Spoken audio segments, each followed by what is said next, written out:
dia! Boa tarde! Boa noite! Estamos começando mais um Matando Robô Gigante. Trololó, lolololó.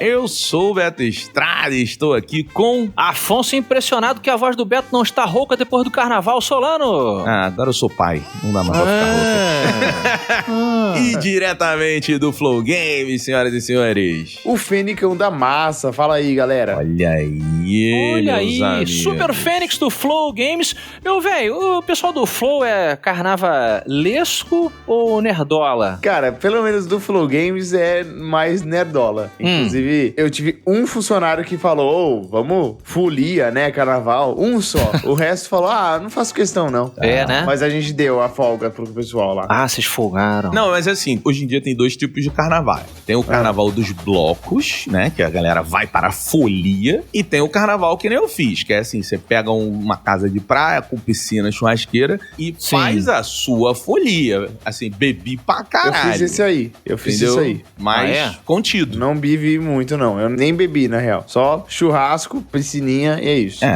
Então. Sim, no controle, sem doenças venéreas? Nenhuma. Não? Zero. Nenhuma. Mas perde um pouco a graça, você não acha, Beto? Sem uma doencinha venérea, sem uma briga, uma cerveja na cara, um desaforo. Então, mas aí confete é o pulmão. carnaval do velho. É porque a gente, ô Fênix, vou muito explicar velho. pra você, a gente, quando a gente era jovem, quando nós éramos jovens, o nosso ritmo de carnaval, ele era complexo. Era? Afonso. O seu, né? Eu sempre fui Não, o mas você tava palhaço com a que galera. dirigia. Eu tava lá Exato. dirigindo, Fênix, a galera pra casa, Você entendeu? tava lá com a galera. Eu era o Kevin Costner carregando a Whitney Houston na chuva, era eu carregando o Beto na chuva. Exato. Entendeu? É assim, o Afonso tava lá. E aí todo mundo fazia loucuras, né? De amor, pra te encantar. Mas eram coisas muito loucas, assim. Mas eu acordava com o Afonso me carregando pro chuveiro. Sim. E tudo mal. Aí eu acordava na sauna, o que eu tô fazendo aqui? Aí vinha o Afonso, cara, porque ontem vocês beberam demais. Sim, a gente ficava feliz do Beto acordar. Acho que já era um lucro, entendeu? Ele acordando, a gente tava de boa. Mas isso acabou. Só que infelizmente eu vou ter que falar isso aqui. Acabou. Mas, Fênix, você já comemorou de alguma forma que você se arrependeu de um carnaval aí? Não, eu, pra ser sincero, eu sempre fui um cara que não comemora o carnaval, de verdade. É dos meus. No máximo eu faço isso que eu vou pra praia com a minha família, eu fico com eles um pouquinho lá e valeu. Entendi. Inclusive eu gosto muito de ir pro Guarujá. Que nem o Chapolin. Chapolin foi. Exato. Exato. Exatamente. É por nele que me inspirei, inclusive. Mas eu gosto de ir pra lá, por quê? Porque lá é perto de Santos, e aí eu dou um pulo em Santos e vou na Seven Kings. De verdade, eu faço isso todo carnaval. Comeu um hamburgão. Olha aí. Um hamburgão, entendi. Eu adoro. Entendi. Então não é do tipo louco. Eu acho que o ruivo, homem, Beto, ele não tem essa coisa de loucura total. Nunca vi um ruivo perdendo a linha no carnaval. Tu já viu? Eu nunca vi. Tá no DNA, né? Não pode. Eu acho que É mais uma raro, galera... né? É raro, entendeu? Ou é um livro, assim, de regulamento que vocês ruivos têm entre vocês, quando vocês fazem a reunião dos ruivos, aí vocês falam código, assim, olha, né, talvez. cuidado, galera, não podemos, é o carnaval, nós ruivos... A ordem ruiva, né? É, a tipo, a isso ordem acontece? ruiva não permite. Não, então, não é uma reunião, né? É um culto, é uma seita. Uma floresta.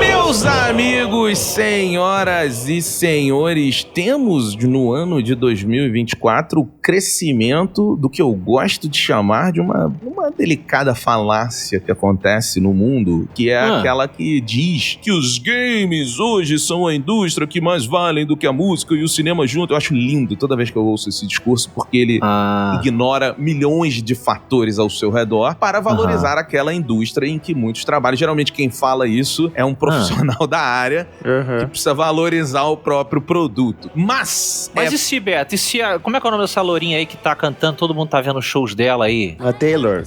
Se a Taylor Swift, né? ela criar um videogame dela. A gente tá unindo a indústria da música e a indústria do videogame. Cuidado, que bom. Ó, eu sou um Swifter declarado. Ah, é? Você é? Não se fala mal da Taylor Swift perto de mim, hein? Fica a dica aí pra vocês, tá bom? Caramba. Inclusive, essa ideia que o Afonso deu, imagina se a Lady Gaga faz um game. Não, Lady Gaga já foi. E aí une o cinema com a música, né? Que ela tem conexão nos dois. Com os games. Aí tudo num só. Acho foda. Caraca. Aí sim será Triple A. Ah, não, peraí. É Taylor. Então é T, L de Lady Gaga. E qual é a outra letra aí, em vez de Triple A? Afinal, você sabe o que é Triple A? Não sei. Vamos explicar, né? Porque as pessoas falam assim, jogo Triple A tá no título. É uma boa pergunta, viu? Você sabe, o Beto? Então. Tá dando a googleada rápida, abriu o GPT ali. Não, eu tava aqui indo num caminho que fiquei preocupado de falarem mal da Taylor Swift, tá bom? Ah, não, desculpa, não. Eu acho que eu nunca ouvi uma música. Eu não sei cantarolar. Não tô dando uma de hipster, não. Não, você ouviu por osmose. Você ouviu por osmose. Provavelmente, com certeza. na rua, não né? tem como. Não tem. Porque alguma coisa aconteceu que ninguém viu, que ela virou, tipo, uma artista inacreditavelmente grande. Mas ninguém viu isso acontecer. Foi do nada. Canta uma música dela pra ver se eu reconheço. A mais famosa. Qual é a mais famosa da outra? Oh, look what you make me do. Look what you make me do. Tá bom essa? Não? Não conheço essa. Nunca ouvi na minha vida. Gostei porque ela teve várias camadas. Ela foi até meio metalinguística aqui. Você cantou em inglês. Olha só o que você me fez fazer.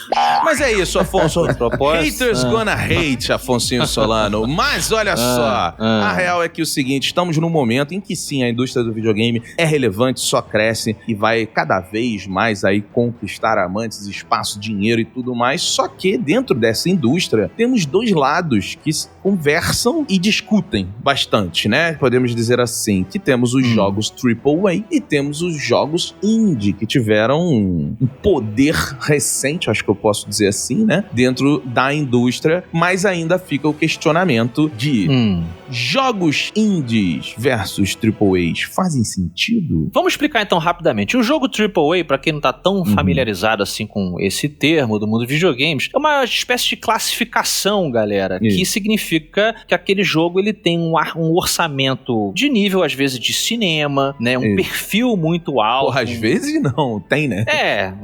Uma grana, né? Ou seja, uma... Hoje em dia tá caro fazer jogo. Isso, uma produtora, uma distribuidora muito grande, né? São jogos que são classificados assim, blockbusters, é parecido com o cinema. E do outro lado você tem os jogos indie, que é independente, que assim como no cinema também, como a gente tá fazendo essa comparação. A música também, né? Ou a música. São jogos feitos por times muito reduzidos, às vezes uma pessoa só, às vezes duas, três, às vezes a grana é deles, às vezes a grana é dos pais, às vezes a grana é de algum empresário, mas um empresário menor, que tá acreditando. Ou do crowdfunding, né? Ou de um crowdfunding, exato. Eu, inclusive, queria trazer um tópico aqui interessante, que eu perguntei pro GPT aqui, qual é a definição de AAA, e ele falou que a principal definição é o nível de produção. Isso. Exato. O orçamento, tudo isso. E ele deu exemplo de estúdios grandes que produzem AAAs. Então, a EA, a Activision Blizzard, Ubisoft, eles fazem AAAs. E aí os jogos, por exemplo, Call of Duty, Assassin's Creed, GTA, The Witcher, esses são AAAs, né? Só que o interessante é que os indies também tem uma característica muito forte que todo mundo fala, que os indies são jogos... Por que é indie? Porque é independente, não tem uma publisher ou um apoiador com grana por trás e é um estúdio independente que tenta publicar o seu jogo, né? Isso aí. Só que aí, com o tempo, os indies ganharam muito espaço na indústria, né? A gente tem o Minecraft, que é um indie, e estourou, é o jogo mais vendido do mundo hoje. Não é mais. Foi, né? Ele era, mas ele foi criado como um indie, né? Um cara sozinho que fez e tal. Depois a Microsoft comprou por 2 bilhões e virou o que virou, mas ele nasceu assim, né? A gente tem inúmeros casos de indie games que venderam muito. Na Steam, um dos jogos mais vendidos da história da Steam é o Terraria, que é um indie game também. E assim vai. Sim. Mas as empresas grandes, essas que a gente falou, né? EA, Activision Blizzard, a Ubisoft muito... Hoje, Microsoft, pode botar nessa Microsoft, discussão. eles começaram a incentivar indie games e publicar eles. E aí a gente entra num ponto que é para aí, eles continuam sendo indie games Então, ou não? aí é que tá. Tipo, resumindo o que o Afonso falou orçamento e tamanho de equipe. Isso diferencia um indie de um AAA. Acho que sim. Só que quando a gente pega essa definição, por exemplo, o mais recente sucesso dos games aí, a gente tá falando de Baldur's Gate 3, ele é da Larian Studio, que se considera indie. Exato. Mas tem uma equipe gigantesca e teve um orçamento gigantesco pra fazer o jogo. É um indie. E o caso do Baldur's Gate, o Beto, ele teve investimento da Google. Então, porque a Google queria que o jogo lançasse no serviço deles do Google Stadia. Só que o jogo demorou tanto pra lançar, ele não demorou tanto, né? Mas o Stadia faliu. E aí fechou o Stadia e os caras ficaram com o investimento. E como quase todos os indies hoje, as desenvolvedoras indies, a Larian também, tem alguma empresa que tem alguma porcentagem e com isso mete dinheiro ali, né? Isso então, acontece muito. Diferencia muito. E aí a gente pega esse mercado que já começa a se confundir no momento atual através daí. Mas, de fato, existem coisas que a gente consegue olhar pra um jogo e falar assim, porra, tirando as exceções, tipo o Baldur's Gate, a gente consegue olhar e falar assim, cara, é um jogo indie. Jogo indie, geralmente, ele se atrela a alguns elementos específicos que a falta de orçamento, ela vai adequar, né? A arte, a inovação. Então, justamente, né? Todo meio artístico, ele tenta se equilibrar entre a mensagem artística ali e a grana, né? Que ele precisa fazer. Porque se o cara for muito doidão, o artista é muito louco, ele tem uma visão própria e tal, é um cara que entrou em depressão e da depressão veio uma ideia de uma experiência musical, Devin Townsend, e aí tipo assim, porra, brother, ninguém vai ouvir essa parada. Ficou demais, ficou muito esquisito, entendeu? Só você vai... o jogo, ele se passa na minha própria linguagem, eu escrevi uma língua própria, que não dá pra entender, só eu posso entender e o meu amigo imaginário é tipo, cara, calma, foi demais, né? Isso. Agora, existe a liberdade do cara pegar e falar assim, eu vou fazer o meu jogo esquisito, e alguém vai jogar. Pô, ninguém vai jogar essa porra desse jogo. Eu acho que alguém vai jogar esse jogo doidão. Aí o cara vai lá e faz um jogo chamado Papers, Please. Como assim, que jogo é esse? Não, você é um funcionário público de uma nação ditatorial, tipo, ninguém vai ler isso, cara. Ninguém vai jogar. Você tá louco? Quem é que vai jogar quer jogar um jogo onde você é um funcionário público de um país ditatorial? Não, vai jogar. E a parada dá certo, né? É uma coisa do indie isso que você tá falando, né? Liberdade artística. Você pega o Stardew Valley. Você tem risco. Então, o Stardew Valley, que foi desenvolvido por um cara só, o cara passou quase 15 anos desenvolvendo a parada. No livro lá, pra quem quiser entender, tem um livro chamado Sanctuary Pixels, e ele conta a história do desenvolvimento do Stardew Valley. Cara, tipo assim, o cara ficou 15 anos, o cara foi morar na casa da namorada, a família da namorada falando, velho, tipo assim, ele é um vagabundo com essa história de fazer joguinho de videogame. Vagabundo? 15 anos passou um pouco do ponto, convenhamos. A mulher trabalhando e, assim, a mulher incentivando o cara, falando, não, relaxa, eu cuido das contas, eu acredito no teu sonho e tal. Quando o jogo lança, a parada vira um monstro, o cara, porra, meu irmão, virou o jogo financeiramente falando mesmo, porque a parada é gigante e deu certo. Então, assim, óbvio que são exceções, né? Mas... Porra, exceção da exceção. Jogo de desenvolvimento por 15 anos, né? Mas, assim, o lance isso é o suco do indie, né, cara? Tipo... Sim. Cheiram a suco! Eu já comentei, inclusive, recentemente no Flow Games, que o que eu acho que tem muito em alguns jogos indies, não são todos, é o amor do cara por aquilo, sabe? Ele faz como o projeto da vida dele. E às vezes isso significa muito, porque a gente vê muito game saindo aí sem sal nenhum. Não tem amor na parada, sabe? Você vê que parece que é industrializado já, sabe? A empresa grande tem uma equipe de 500 funcionários, fala, vamos fazer um live service. Suicide Squad. Vamos chutar assim, um nome. Eu ia falar exatamente isso. Né? Esquadrão Suicida, assim, só citando um nome. Eles pegam a Rocksteady, que é um estúdio super criativo, e falam, faz aí um live service, faz. Mas não sei o que, não, só faz. Aí eles fazem, não fica legal, não tem coração, é um negócio sem alma. Só que aí, em outro lado, tem esse cara que passa 15 anos da vida dele dedicado a isso. Ele fez todos os aspectos do jogo, sabe? Ele faz com todo todo carinho a partir do roteiro, qualidade visual, combate, todas as características de programação, tudo. A única coisa que ele não fez no Stardew Valley foi a música, que foi a namorada dele que fez, a esposa dele. Alguma coisa essa mulher fez então, né? Além de pagar todas as contas, suporte emocional e levar o cachorro pra fazer cocô na rua. Meu irmão. Essa mulher tem que estar no crédito, velho. Tipo...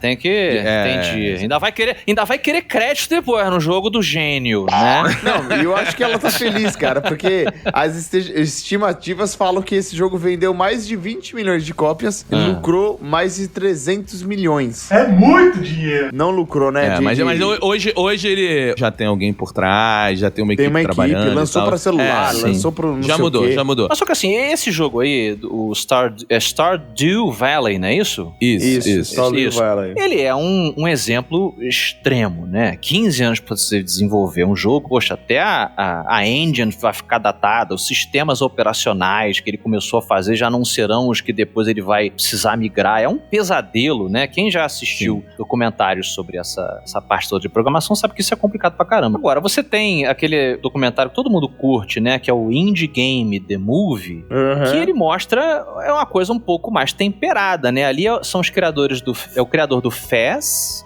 os criadores do Super Meat Boy. Do Meat Boy. Que são dois caras. E o Jonathan Blow, que fez o Braid na época.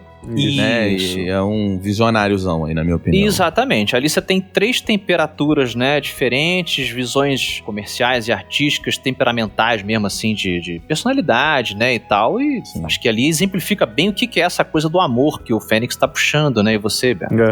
Então, esse documentário é importante, porque ele expôs ao mundo, num momento importante da indústria, os bastidores do desenvolvimento do indie game, né, as dores e tal. E, assim, era um momento onde o Xbox, que foi muito importante pra isso, com o Live, né? Xbox Live, que deu espaço pra Castle Crashers, deu espaço pra esses jogos que a gente tá falando. O próprio Braid se destaca muito e tal. E a gente se conectou com a arte por trás desse tipo de desenvolvimento que conflita com a indústria. Agora, eu tenho uma pergunta pra vocês, porque eu sempre ouço esse discurso todo que a gente tá falando, a gente ama videogame, como eu acho que a maioria das pessoas que tá ouvindo. E a gente fala muito, assim, sobre... a gente gosta de ver o amor, a gente gosta de ver a arte, a gente gosta de ver isso tudo por trás. Eu gosto de ver o amor. Eu gosto de ver o amor também. Ai, mas o amor é lindo. Mas, ao mesmo tempo, os nossos achismos e as nossas paixões, elas vão nublando percepções reais do mundo. O que eu quero dizer com isso? Se fosse rimar com corações ali, depois do carnaval. Podia, né? Faltou, né? Pô, Beto, é o número 1 do microfone aí, pô. Pois é. Mas aí, rimar AB não é do meu feitio, Afonso. A gente tem que... entendeu? Entendi. O lance é o seguinte, por exemplo, o Fênix citou o live service como um problema e um conflito dentro do jogo genérico com a indústria dos games. Explica o que é live service aí, pra quem não tem ideia de que diabos é isso. Cara, o live service é um conceito que veio muito de... Os jogos, eles lançam, vende muito, depois cai as vendas e ele para de vender eventualmente. Esse é o... O ciclo, né? Ou ele vende muito pouco. Não, a cauda longa é menor no faturamento, isso, né? Esse é o ciclo de vídeos de um game. Tá. E aí o live service é um game que vem pra nunca parar de botar dinheiro no bolso do estúdio. É esse o sonho dos estúdios.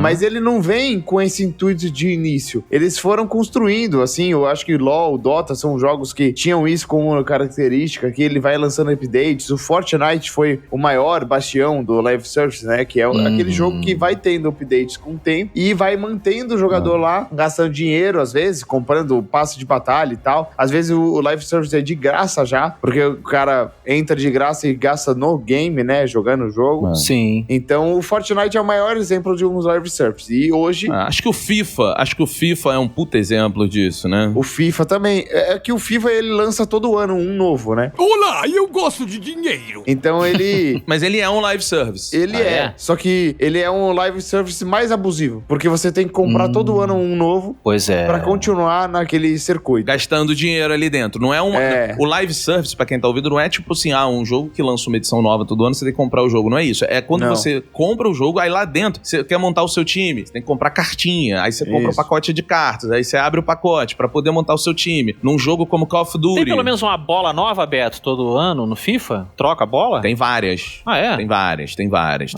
de marcas. Tem a Jabulani. Não tem mais por contrato, né? Mas tem várias. Mas assim, Call of Duty fica lançando skin, você compra skin nova, você compra passe de temporada. São jogos, são jogos que estão constantemente pedindo seu dinheiro pra que você continue tendo a experiência máxima. Apex. O Overwatch foi um live service também. Overwatch, Fortnite, essas coisas.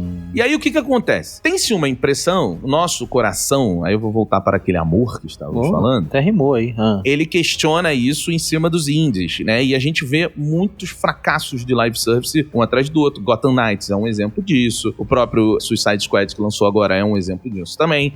Só que, senhores, quando a gente fala de a indústria que mais gera dinheiro, mais do que música e cinema juntos, a gente está falando de jogos indie representando menos de 4% desse faturamento, e a gente está falando de live service representando 70% desse faturamento.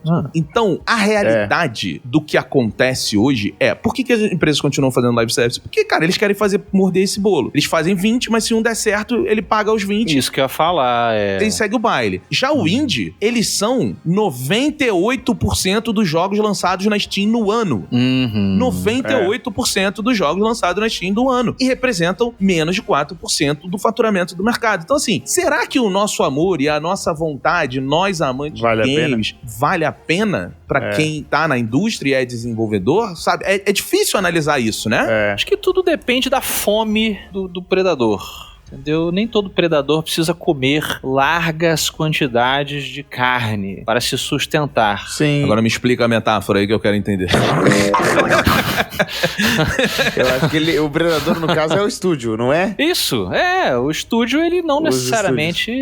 Os estúdios... Sempre precisa fazer dinheiro, ele pode fazer arte, às vezes. Mas, tudo bem, mas Afonso, você como artista, pensa bem, pro desenvolvedor, com esse crescimento, porque esse dado de jogos que a gente tá falando, há 3 anos atrás, ele era completamente diferente. E a pandemia fez bem aos indies, porque desenvolver de home office é difícil para um jogo AAA, que você tem uma estrutura gigante. E é melhor para um indie. Então, você teve um crescimento de mercado. Crescimento de mercado esse que gera concorrência. Num mercado em que cada vez é mais caro desenvolver. E você tem mais concorrência. Logo, você não pode ajustar o preço do produto final que você fez para ele valer o seu trabalho. Você tem que baixar o preço porque a concorrência tá enorme. Senão você não entra. Então, assim, tá mais caro fazer e você tá recebendo menos grana porque o mercado tá crescendo tanto. Então, cada vez mais a matemática fica difícil pro indie. Depende do quanto que ele botou ali, né, cara, pra fazer aquele jogo. Não é isso que a gente, no final, tem que entender? Então, a Steam, o Beto falou do Xbox, que foi muito importante pros jogos indies. A Steam também foi muito importante. Inclusive, o Indie Game do The Movie, ele lançou na Steam. Na Steam, é verdade. E a Steam inaugurou pela primeira vez um serviço de vídeo deles dentro da plataforma só pra rodar esse filme. Porque esses jogos do filme foram vendidos na Steam, né? Tirando o Fez. O Super Meat Boy e o Braid foram um sucesso na Steam. E a Steam, até um ano eles lançaram o Steam Greenlight, que era um sistema que todo mundo podia lançar o seu joguinho lá e a comunidade votava se o jogo podia entrar ou não na loja pra ser vendido, sabe? Então a Steam sempre teve esse envolvimento com os indie games pra vendê-los. E realmente, tem muito indie game que é muito bom. Só que tem muito indie game, e a maioria, a vasta maioria, que é muito ruim. Isso existe, porque é uma quantidade muito grande.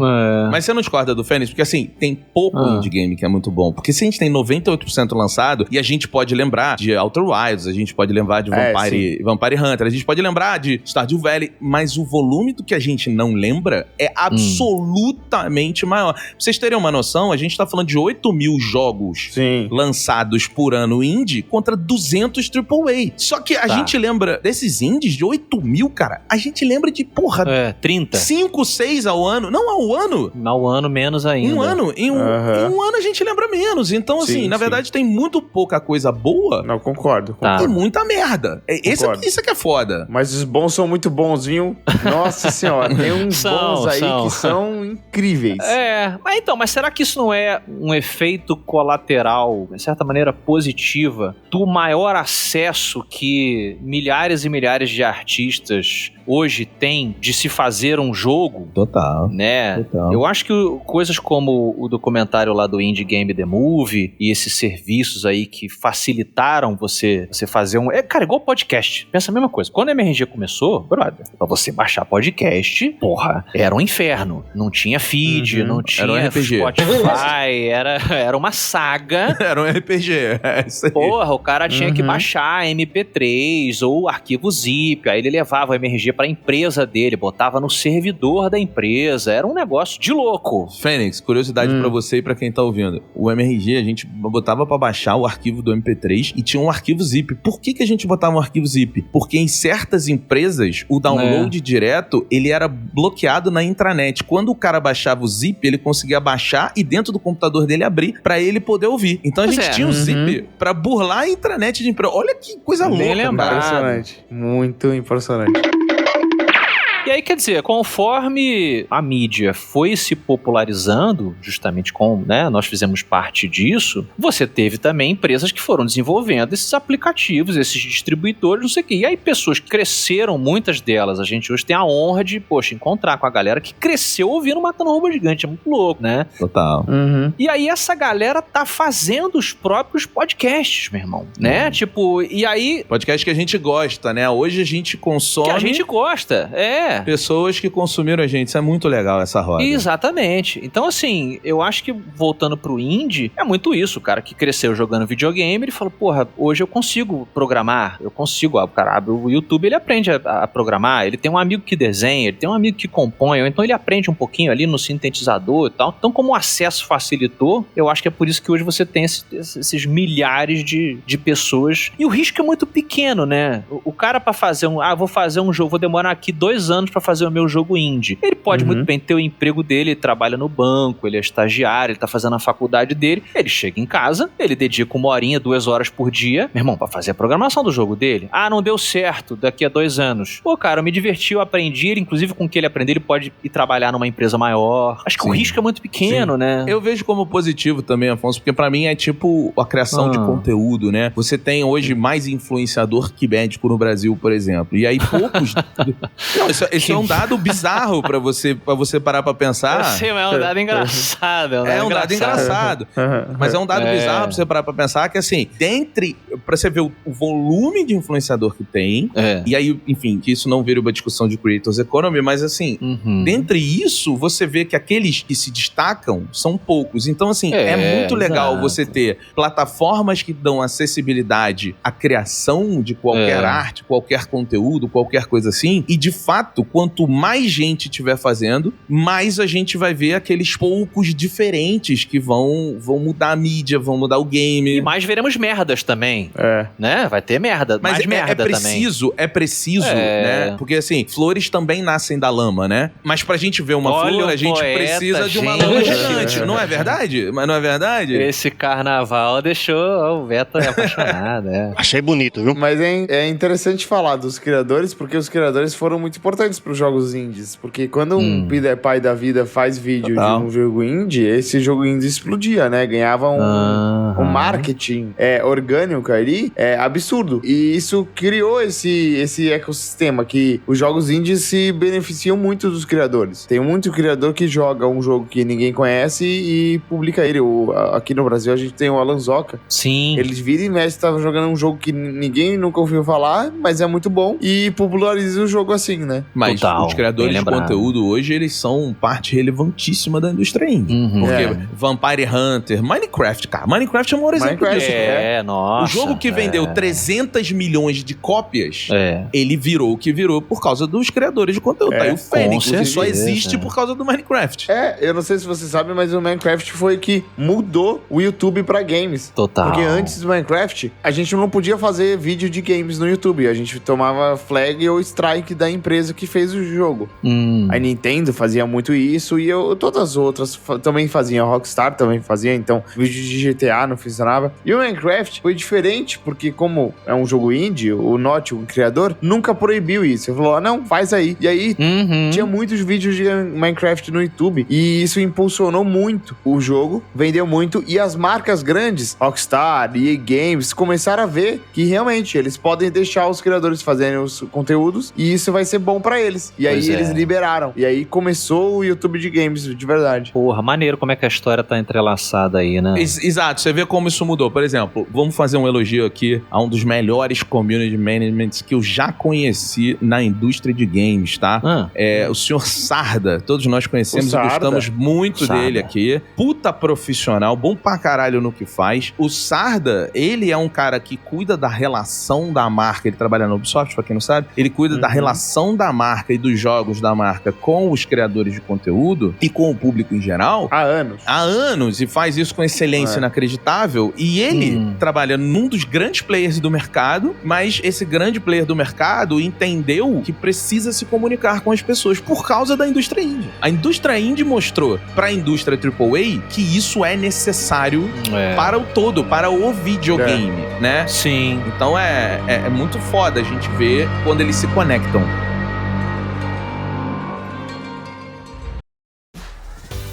This episode is brought to you by LinkedIn.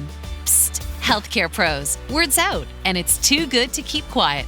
Look, LinkedIn is revolutionizing job hunting, making it possible to search by specialty, shift preference, and salary.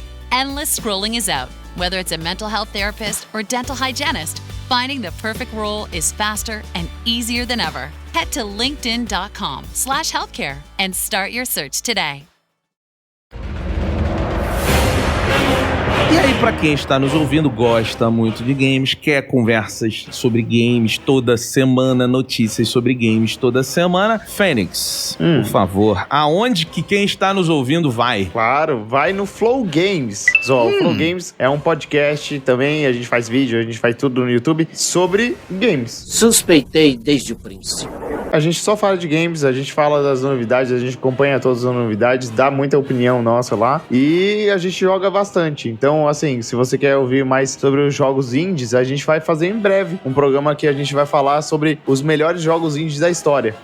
Aí, como que a gente faz? A gente faz, cada um de nós, os 4 da mesa, faz uma lista de 5 jogos e aí a gente não conta pra ninguém, e aí pra nós outros, né?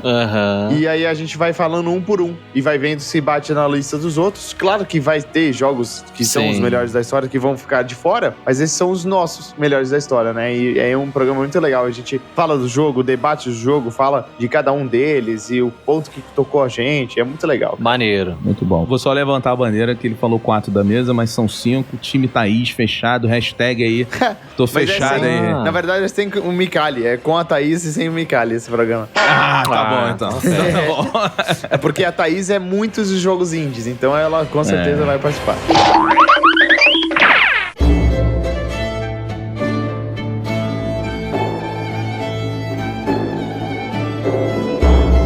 Senhores, já que carnaval é época de emoções altas, né, e prazeres, muitas vezes descontrolados, eu gostaria de perguntar a vocês qual foi o primeiro jogo indie que os emocionou? Que os os agarrou, assim. Eu sei. Você sabe, Isso é fácil, porque pra mim foi o Braid, do Jonathan Blow, que o Beto falou. Eu lembro muito bem. Assim, claro que o Minecraft foi o mais marcante, né, na minha vida, porque ele marcou muito. Mas o Braid, eu não esperava nada dele. Eu era muito novo. Foi 2008, acho que, cara, eu joguei o Braid faz muito tempo. E eu amei o jogo, assim, mas amei muito. 2008 não, foi 2009. Eu amei demais. Conta um pouquinho aí, pra quem nunca ouviu falar de Braid. Braid, pra quem não sabe inglês, é trança, como se fosse uma trança de cabelo, uma trança de tecido e tal. O Braid é um jogo de plataforma com puzzle, que você tem que resolver os puzzles pulando com o bonequinho, tipo Mario, assim, tem uns bichinhos que parecem o Goomba e tal, tem uns boss, mas ele é mais puzzle do que o gameplay, sabe? No Mario, que você tem que pular, Isso. acertar os jumps e tal, ele é mais puzzle. E ele tem uma Isso. mecânica muito legal de voltar no tempo. Isso. Quando você faz um negócio, você pode voltar no tempo e o seu carinha volta, ou as coisas voltam, e você tem os poderes que algum espaço não volta, porque você usa isso pra resolver os puzzles. E ele tem uma história muito legal por É trás até também. difícil, né, de explicar. É difícil de explicar, mas... Tem a ver com ele, né? Muito do que o Afonso falou, né? O Jonathan Blow, ele é um ex-alcoólatra e ele considera que ele fez muita merda na vida dele por conta do alcoolismo. E ele gostaria de voltar atrás e consertar certas coisas. E essa mecânica do jogo tem a relação com a vida dele. Só que quando você volta no tempo no jogo... Sem spoilers. Não, é só coisa. Os inimigos permanecem no mesmo lugar. Então, ele trouxe uma mecânica que questiona que voltar no tempo para consertar as coisas talvez gere problemas novos e tal. É bem foda. O Jonathan Blow é foda, a né? história é muito como a gente brincou no nome. Ela é entrelaçada com a vida do cara e ela só entrega realmente sobre o que é quando você tá no final. Quando chega no final, você fala, puta que pariu, entendi. E realmente foi um ótimo exemplo, Fênix. Excelente.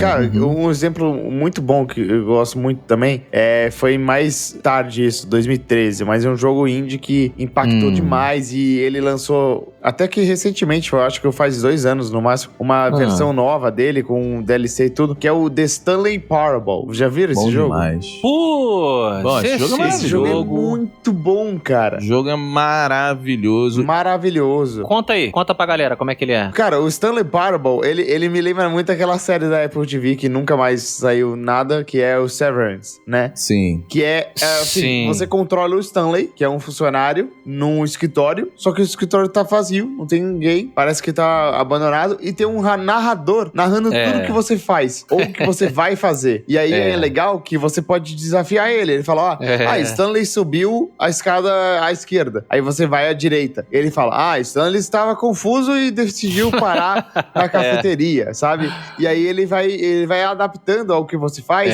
e é um jogo que usa esse, como que eu posso te ver? Essa árvore de escolhas pra construir várias histórias, tanto que ele tem, tipo, 12 finais. Ele tem muitos finais. E ele é muito comédia, né? Ele brinca bastante com isso, é engraçado, divertido, tem uma grande conspiração por trás. É um jogo muito bom. O Stanley Parable é criativo até o extremo, né? Pois é, Beto, e é um desses exemplos, assim, perfeitos, né? Até pra você dar aula do que é o indie, porque o cara falou assim, brother, você não tem dinheiro pra contratar 300 mil artistas pra fazer textura, pra fazer modelo de boneco, pra fazer cenário, não dá. Você tem um cenário aqui, meio whatever, porra, então o que eu vou fazer? Tem árvore, não pode fazer, vamos fazer um escritório. A textura é simples, cadeira, eu pego, já compro aqui feito e tal. O que eu tenho? O que não custa tanto? Criatividade, ideia, né? Contrata um cara com uma voz legal, escreve um texto muito inteligente, muito divertido. E, meu irmão, uma organização, como o Fênix falou, uma árvore de possibilidades que ele tá ali raciocinando,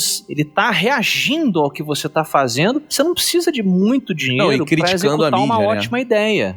A inteligência, porque o Stanley Parable ele é uma crítica à mídia. O videogame bota a seta, fala, vai pra lá, e aí ele vai questionando o nosso jogar, a nossa corrida dos ratos, vamos dizer assim. Uma curiosidade pra vocês, que, assim, eu nem ligo pra quem tá ouvindo sobre isso, porque faz muito tempo, mas o segundo jogo, Afonso, não sei se você sabe, ele lançou o Stanley Parable 2. Quando você compra a versão Deluxe do Stanley Parable 1 na Steam, você zera o jogo. E aí, quando você zera o jogo, ele fala, agora vamos recomeçar. E aí, quando você recomeça, é o 2. Então, meio que ele confluiu as paradas sem... Ele lançou o 2 sem dizer que lançou o 2. Você só descobre quando você joga a versão Deluxe do 1, que o 2 tá ali dentro. Ele lançou, tipo, o jogo remasterizado pra quem não jogou antigamente, né? Sim. Só que, junto disso, tem uma parte muito grande nova dentro do jogo, que você pode descobrir. Ele abre um menu novo falando Stanley Parable 2. Cara, que foda, Não, e ele quebra muito a quarta parede, cara, que é muito legal. Eu não queria dar muito spoiler também, porque é legal você descobrir por você. Mas tem um final do Stanley Parable, isso do 1 mesmo, que você sobe numa cadeira especificamente, aí sobe numa mesa, e aí tem uma janela, você agacha e entra nela, e aí você sai do mundo, é tudo branco. Aí você fala, nossa, buguei o jogo, né? Aí o narrador começa a falar, e o Stanley achou que bugou o jogo agora. Ele acha que ele saiu do jogo e ele tá fora da Matrix, não sei o que, ele começa a brincar. Então, até isso eles programam, eles pensaram pensaram, sabe? É muito inteligente. Foda. Nesse Stanley Parable 2 tem um momentinho, esse é micro spoiler, que você começa a passar pelos reviews do Stanley Parable 1 na Steam. E É o muito narrador bom. começa a reagir a eles, falando, olha, esse cara falou mal do jogo? Não é possível. E ele fala o Falou nome, mal. Afonso. Ele fala o nome. Se você deixasse eu ver, ele falava, olha aí Afonso Solano falando que não é isso tudo, o nosso jogo. E tá lá o review, sabe? Tipo, enfim, Muito bom. isso é o que a indústria indie faz pela gente. Agora, emocionar, Afonso, acho difícil. Porque assim, cara, a indústria indie, eu tenho esse problema do confluir os dois, porque, cara, por exemplo, eu joguei esse ano o Blasphemous 2, né? Tô falando dele aqui há um tempo.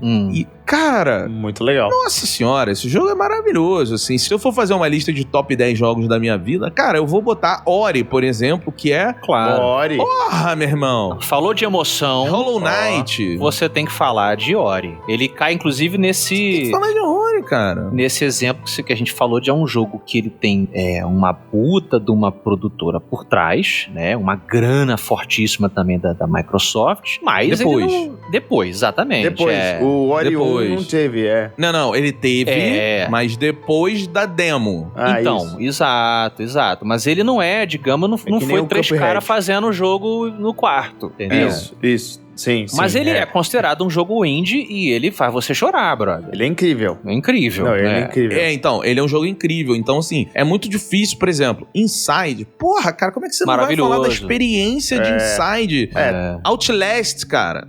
O Outlast também. Outlast, cara. Outlast pra mim é marcante. Mas não tem como não falar, a galera, assim, me impactou bastante, mas não tanto. Mas o Undertale é um jogo muito marcante. Todo mundo fala que, nossa, é emocionante e tudo. O Undertale tem uma comunidade, legião de fãs que ficaram emocionados por ele. Eu lembro até hoje que tem um joguinho pequeno que chama To The Moon. Que o Alan ama, ele chorou no final.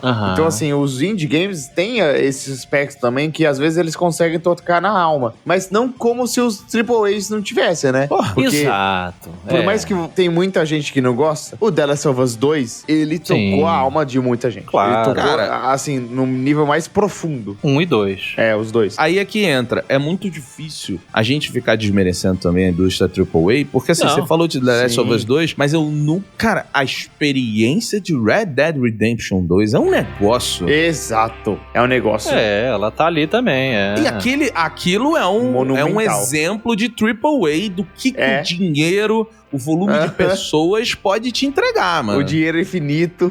Porra, cara. Então, é foda. Dois mundos, né? Eu acho que na mesma proporção... Quer dizer, na minha proporção...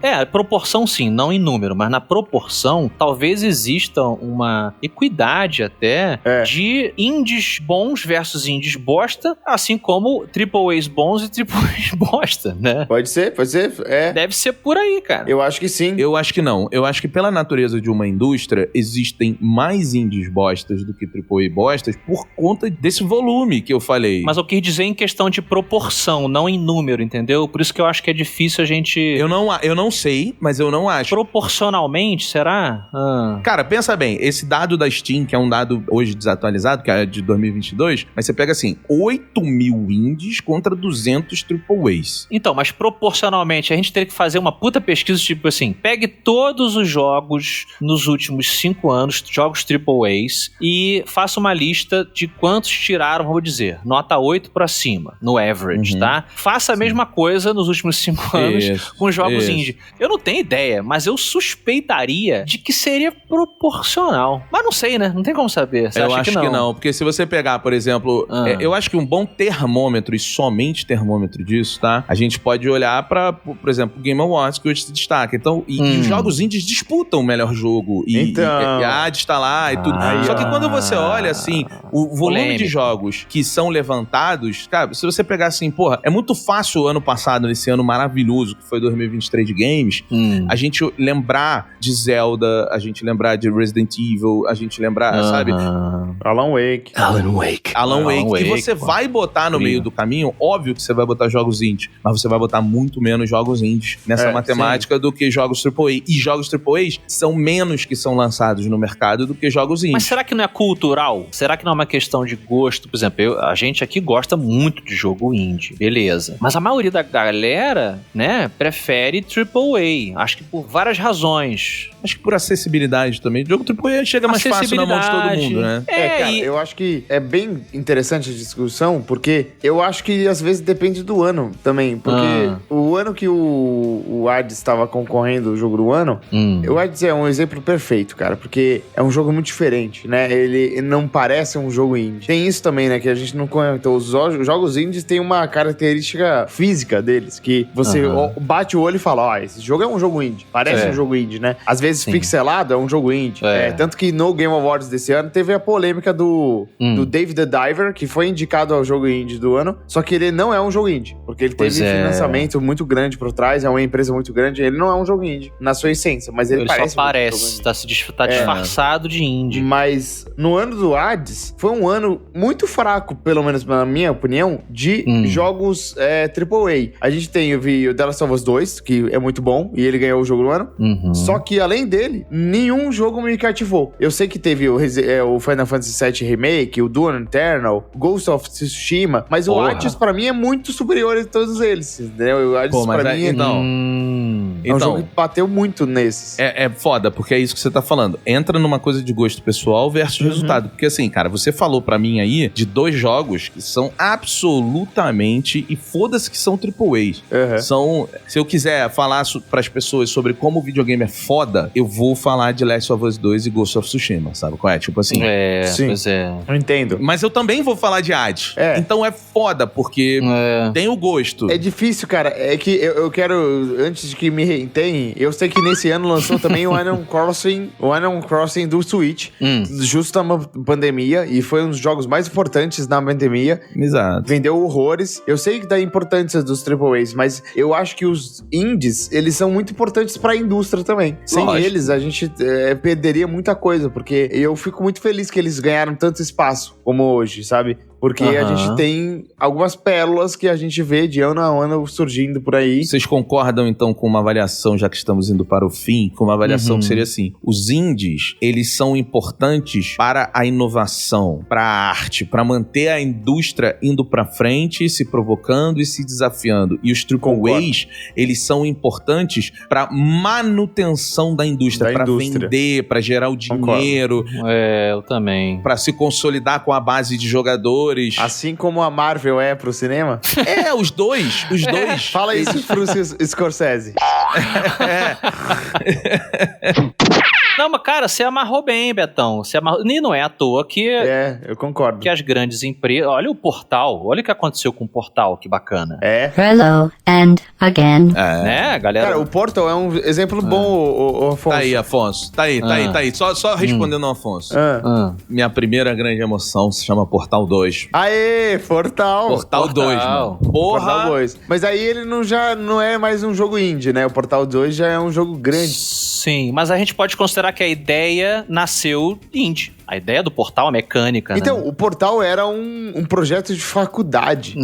Que uns meninos fizeram, e o Game New viu e comprou, e falou, vamos fazer isso no universo do Half-Life. Exato. E eles fizeram o Portal 1. E venderam junto com o Half-Life 2, né? No Orange Box. Isso, no Orange Box. É claro que, assim, os caras inventaram a mecânica do Portal. Isso. Pra quem tá ouvindo nunca jogou, essencialmente você entra por você solta uma arma que você solta 2 portais mágicos, né? Sci-fi. Um portal você entra, você sai pelo outro. Você tem que resolver problemas através dessa dinâmica que é muito louca. Né? É muito biruta. Só que entra depois, só de mecânica, não é portal. Entra escrita. Entra um puta de um texto, uma puta de uma história que fez o que o Portal é. Mas ele é um monstro interessante dentro dessa coisa do indie, né?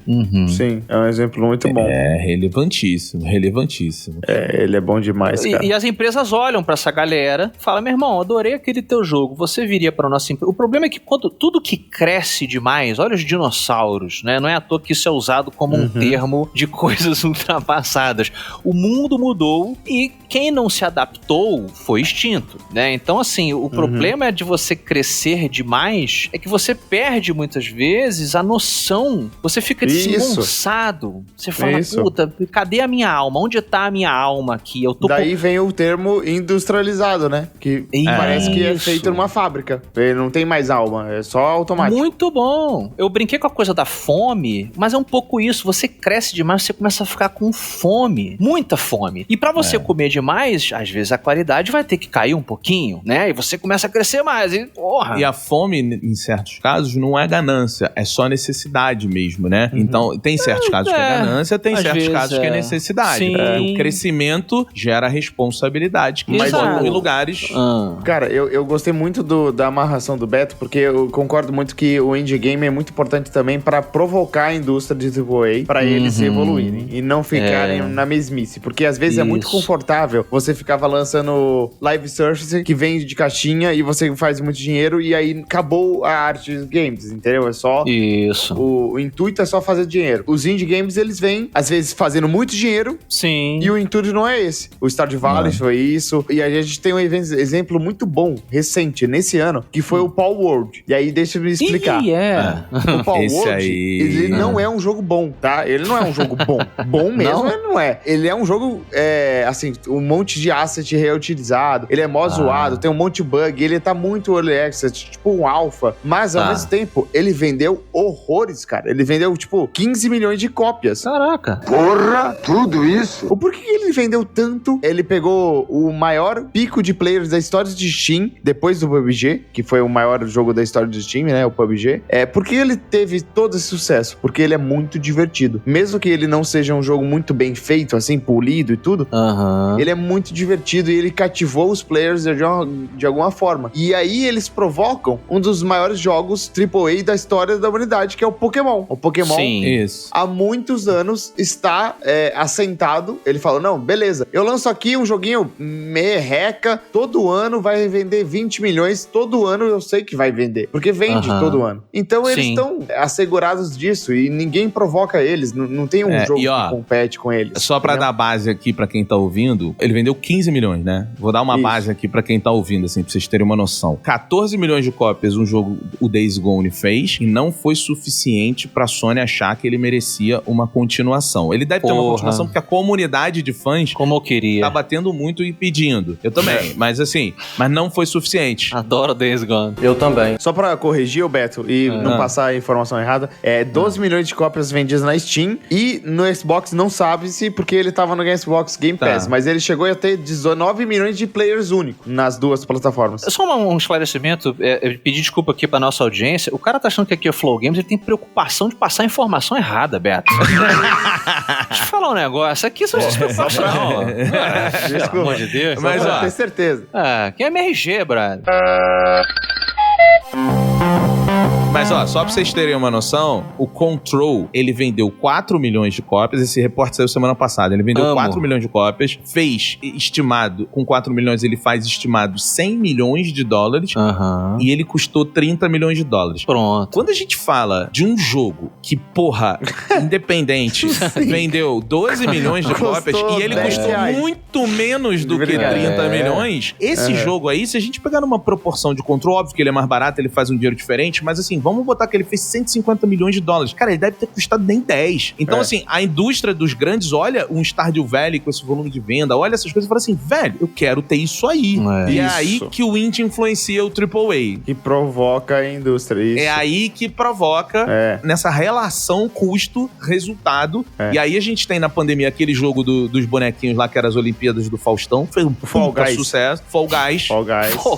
Teve o jogo lá do o Among Us. Among Us também. Então, assim... Putz. Sim, na pandemia. Exato. São você jogos tem muitos jogos indies que provocam. E esses são dois jogos que você deu exemplo que os criadores de conteúdo foram essenciais pro crescimento dele. Porque os criadores fizeram muito vídeo e live e popularizou muito jogo. Mas só pra referência, né, que a gente falou que o Power Word vendeu 12 milhões. Cara, um dos meus jogos favoritos do ano passado foi Alan Wake 2. Alan Wake 2... Nossa, incrível. Divulgou em fevereiro desse ano que vendeu 1.3 3 milhões de unidades. Sim. É muito menos. Sim, sim. E aí, assim, ao mesmo tempo, ainda tem essa característica da arte nos AAAs. Eu não quero que o Alan Wake 2 deixe de existir porque ele não vendeu, entendeu? Não é isso que eu quero dizer quando o indie vende muito, eu quero que todos só façam um jogo que vende muito. Não, eu entendo que tem jogos que são artes, que nem cinema, que nem música. É um público específico que vai gostar. Exato. E o Alan Wake 2, pra mim, cara, é um jogo incrível, é um monumental. O Alan Wake, o Control, né, essa galera aí da Remedy, é uma turma que tem um espírito indie, mas com um poder que beira o AAA, né? São jogos e mundos completamente esquisitos e bizarros e maravilhosos. O Sam Lake, que é o criador do Alan Wake, né, do Rogue Control e tal, é o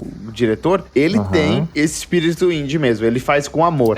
Então, e eles têm essa relação com o dinheiro que é isso. Ó, Control vende 4 milhões, faz 100 milhões. E nesse resultado aí que eles lançaram dizendo que vendeu 1 milhão e 300 o Alan Wake 2, eles falam, está bom, e segundo as nossas previsões, vai ser um resultado parecido com o Control. Isso. Então, tipo, eles querem se manter num lugar em que o dinheiro não interfira na qualidade artística que eles entregam, mas eles têm que ser AAA. Então, é uma boa relação, acho que Larian, a Remedy e esses estúdios, eles conseguem ter a boa relação de ser um AAA de mercado, mas não abandonar o core que nos conecta com os videogames, né? Eu concordo, eu acho que também tem que sempre pensar muito no custo, né, do projeto. É que nem o cinema, né? A gente tá num momento do cinema agora, não sei, vocês acompanham o cinema? Brincadeira.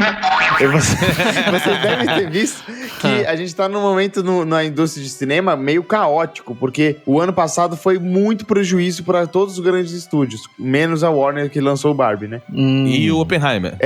A Disney, por exemplo, foi um fracasso completo. O ano, Então, papo de bilhão de prejuízo. E eu acompanho muito o youtuber, que eu gosto muito que ele analisa bilheteria de cinema, e o que ele mais fala é que não é só que o cinema tá tendo menos público, é que os filmes estão caros demais. Então você tem um filme que vendeu 300 milhões de bilheteria, não é pouco, é bastante, tá bom. Só que ele custou 300 milhões pra fazer.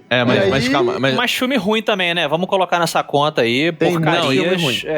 Filme ruim. Tem muita porcaria e tem, novamente, as análises, elas não podem ser nubladas. Porque, por exemplo, a Disney, quando você fala assim, The Marvels foi um fracasso. Foi, mas se pagou. O lance o que é fracasso pra Disney também é o seguinte, eu faço um filme que ele custa 200 milhões, mas ele tem que faturar 1 bilhão. Então, a sua projeção, ela também. E aí, a Disney fracassa, por quê? Porque o lucro operacional de um parque fica mais caro, o streaming não bate o que queria, e aí você culpa tudo nos filmes. Tem um discurso aí também que muda. Agora, de fato, foi ruim pra Disney e isso caiu a ação, perdeu dinheiro. Isso é um fato, isso é indiscutível. Mas a gente tem que fazer uma análise mais inteligente das coisas e tomar um pouco de cuidado com as narrativas que se criam em cima de todos os lados. Agora, estão fazendo filme ruim, isso é indiscutível. Claro. Isso é indiscutível. Estão fazendo filme ruim e... É que tem alguns filmes, Beto, tipo o Indiana Jones, que ele teve um orçamento muito grande, de 300 milhões também, alguma coisa assim, e ele não vendeu nada nem perto de 300 milhões. Entendeu? Exato. E aí ele assim, pra ele lucrar, vai ter, sei lá, o Disney Plus vender, não sei, é muito difícil um filme desse, mesmo break-even, né? O pessoal às vezes esquece de contabilizar, eu fui até conferir essa história da Marvel, a publicidade, né, Beto? Não é só o orçamento que fez o filme, tem a publicidade. Então, assim, no final das contas, não se paga, não vale a pena. Então... break-even não é bom. É assim, se você não faz um lucro alto, não vale a pena pra uma indústria desse tamanho, não vale a pena. Break-even, galera, é uma português, é importante falar, né? Vamos aportuguesar a palavra break-even. I know speak English. Que é você não teve prejuízo, digamos. Você fez dinheiro que se igualou no famoso 0 a 0. Ou você ganha um pouquinho ou perde um pouquinho. Isso, Toda a indústria de entretenimento geral, quando você pega assim, por exemplo, um filme ou um jogo, tá? Serve pros dois. Custou 200 milhões de dólares. Esse valor, custou, ele já está com verba de marketing. Geralmente a verba de marketing dessas produções grandes... Tem que olhar. Geralmente essa verba de marketing, ela é 50% da produção. É isso que a galera investe pra você ter. Só que, por exemplo, a Marvel é um fato que eu tô falando isso pra vocês. Sempre que a gente pega assim, o filme, o Vingadores, custou 300. Já tá incluso 150 ali, que ele pagou, já tá incluso a verba de marketing. Isso, Só que assim, aí fica muito complexo, vai ficar chato aqui. Se vocês quiserem depois mandar mensagem, a gente entra. Faz um programa só sobre bilheteria. Isso bate nas ações, isso bate em outras coisas. Então, assim, a Disney deu prejuízo. Mas a Disney, como empresa, não a divisão de filmes. Agora, não atingir as metas é dar prejuízo, porque aí você chega pros acionistas e fala assim, olha, aquela meta que eu prometi pra vocês não é verdade. Diminui as ações, você perde dinheiro. Exatamente. Então, a análise tem que ser um pouco mais inteligente do que a gente vê. Agora, de fato, a gente vê essas indústrias fudendo. Mas a Rockstar, vai lançar GTA 6, que vai custar meio bilhão, e vai fazer 10 bilhões, tá ligado? Cara, a previsão, na real, do GTA 6, eu acho que é loucura, mas algumas pessoas dizem que é 2 bilhões de produção. Nossa. Só que de aí, produção? cara... Não pode ser. Pode ser.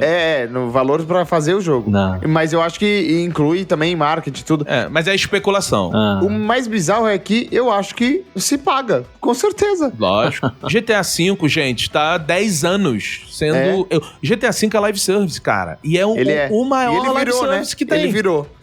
Porque ele não nasceu sendo. Só que eles lançaram o GTA Online, a comunidade começou a fomentar muito aquilo e falou, vamos dar uma ajudinha aí. E o jogo virou um live service. É o segundo jogo mais vendido de todos os tempos, né? E sobrevive esses anos todos. Cara, de fato ele faz jus ao nome, né? Porque ele rouba o nosso tempo. Então, o GTA é aquele jogo que a gente fala que não é nem o AAA, mas ele é um quadruple A. Ele tem 4 lá. Porque ele é tão grande. Enorme, gigante. O GTA é um jogo, eu não sei se você concorda comigo, mas eu acho que ele é um jogo que é maior que filme da Marvel, entendeu?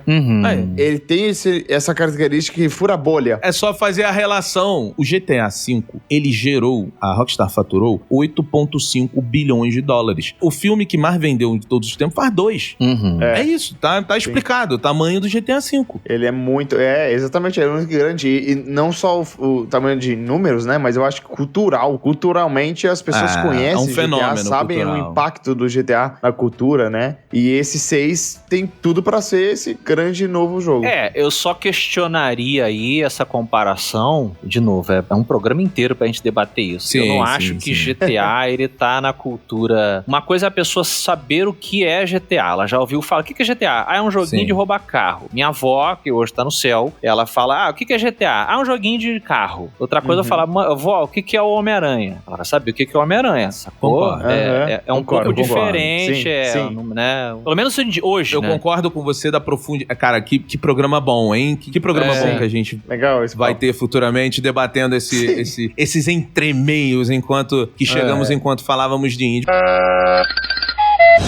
Mas enquanto isso, eu quero que, Fênix, por favor, antes da gente fechar, cita aí aquele indie que você quer indicar pra quem tá ouvindo e fala assim, cara, vai nesse, sucintamente por esse motivo. Cara, belíssima pergunta. É difícil de indicar um indie assim, mas eu poderia ficar 20 horas aqui falando 20 indies, mas eu vou falar que esse aqui é o indie game que mais me marcou na vida, tirando o Minecraft. É que eu já falei isso no Flow Games, o Minecraft é um jogo que eu cansei, eu não jogaria mais ele e eu não tenho mais amor por ele. Só que ele me marcou, mudou a minha vida de uma forma que eu nunca vou ignorar ele, entendeu? Ele me moldou como pessoa. Só que ele não é o meu indie favorito, assim, que eu mais amo. O que eu mais amo é Outer Wilds. Esse jogo é foda.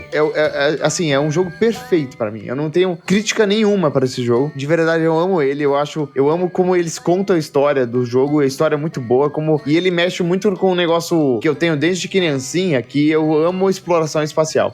Isso vem muito de Star Wars, Star Trek, né? E principalmente Star Trek, que o meu pai fez eu gostar muito, que tem esse quesito que você não sabe o que tá lá fora. E você vai desbravar e você encontra coisas, descobre coisas e monta histórias de o que aconteceu lá. E o Outer Wilds é um jogo sobre isso. E eu amo como eles conseguem contar essa história de uma forma incrível, conseguem usar elementos de sci-fi para construir planetas malucos e divertidos para explorar. E é um jogo que o conceito dele é muito foda, porque você tá preso num loop temporal, toda hora você acorda e tem que fazer alguma coisa. É o dia da marmota no espaço, cara. Isso. E você tem que descobrir como que você sai desse loop, só que o foda é que você não libera nada no jogo. Você só libera na sua cabeça. Você aprende coisas e, teoricamente, no primeira vez que você joga o jogo, você pode zerar ele, porque você pode saber o que fazer e zerar. Eu acho que esse jogo é incrível, cara. Eu aconselho pra todo mundo, de verdade. Eu acho também.